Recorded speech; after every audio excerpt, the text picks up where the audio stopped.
Welcome to Fun Friday. Today is mostly for the girls. We're going to talk about fit girl problems. So, just some funny things that most of the time we don't always think about.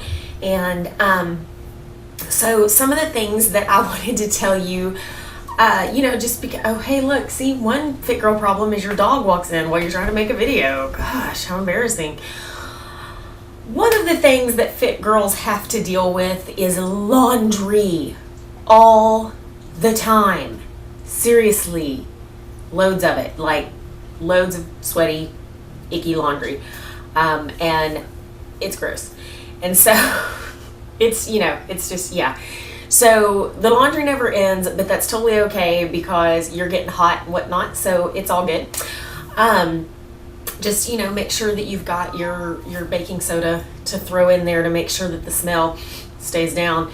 Another thing is finding the right sports bra is a huge issue unless you're just naturally not in a, dire need of a heavy duty sports bra, which most of us who are in dire need of it are kind of jealous, honestly. But anyways, Under Armour, New Balance, they make two of the best sports bras out there, just to throw that out. Something else is the never ending shoe needs. Your shoes run out. The more active you are, the quicker your shoes are going to run out. I mean, I've had some clients who haven't worked out in forever and they have these like musty old ratty shoes and they're like, oh yeah, I've had these for 3 years. And I'm going, wow. Mine run out usually 3 to 5 months and then I'm having to replace them. So I usually hit the clearances and will stock up on 2 or 3 pair that I can then just kind of space out. But anyways, that's, is that a fit girl problem or is it actually kind of cool that you get to buy shoes all the time? That's why most fit people teach classes just to fund our shoe habit. All right, another fit girl problem, jeans. Oh my gosh, have some of you noticed this, especially if you're doing weights and stuff? Like your jeans, like it's one size in the waist, and what is the deal with the big waist now? Like a size 2 jean is like, big waist, and I'm going, no, that's not, I don't think so. But then it's super skinny in the thigh. And my body's different than that. It's like, not that I have a tiny waist at all, but, it's more small up top and then my thighs can get a little bit bigger. Not freakishly big, just, a little bigger.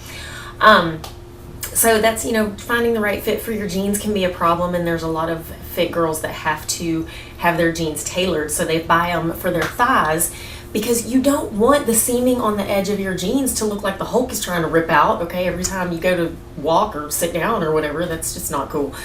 And then you have to get the waist taken in. Another thing about jeans, by the way, this is just my own personal pet peeve, but I don't like bling on the butt. I'm sorry, I know I'm going to get hate for that. I don't like it. Here's my reason. A ton of women are always coming up to me going, I don't like my butt. I don't like my butt. I don't like the way it's shaped. It's too big. It's too little. So they're going to go and put rhinestones all over it. And that does what exactly? It doesn't camouflage it. It makes everybody look at it. So when you're shopping for jeans, think like Tim Gunn. I love Tim Gunn. Okay, think like him. Be simple, basic, go for the fit, get the rhinestones off your butt. Because, one, it's going to draw attention to something that you don't want it to draw attention to. And 2, it's going to set off all the airport security systems, when you walk through the little thing. Not cool. All right, so moving on. Always being hungry. Oh my goodness, I'm always hungry. And most of the time, like if we go out to eat, I can eat more than my husband does. And I do. And that's okay because I work out a lot, now I've added P90X2 back into my rotation and then I'm doing my MMA conditioning. And so a lot of times I've got 2-a-day workouts and whatnot. So I need to eat a little bit more to fuel those workouts because I certainly don't want to lose muscle. By the way, if you're, looking at cross training and trying to add a program in, something like that, basically what you're going to think about is you just don't want to go overload on the program. So like for me, adding P90X2 in, I'm not lifting super heavy on that. I think the most that I'll ever lift is about 10 pounds just because it's more about the physicality of it. And with P90X2, it's just more sports based as opposed to the original. So, that's that. I'll do a whole thing on the differences later. But, if you're wanting to take a class, because, maybe you've got a trainer or something, but you really want to take this class at the gym and you're like, oh, I love that class, but my trainer said I'm going to overtrain. don't go so heavy on your weights. Maybe don't go so hardcore. And, you know, tell your trainer flat out, dude, be like, I want to take this class. You switch my workouts up. That's what trainers are supposed to be able to do, right? If your trainer can't do that, maybe you need a new trainer. I'm just saying. All right, fit girl problem, last one. The proverbial sweating. We sweat a lot. Some more than others. And that's okay. That's a sign of a healthy body. But I mean, sometimes like I'll just be teaching class and we just start the warm up and I'm like swinging my arms and all of a sudden my body's like, oh, I got this. And it's just starts sweating and I'm going, that's embarrassing.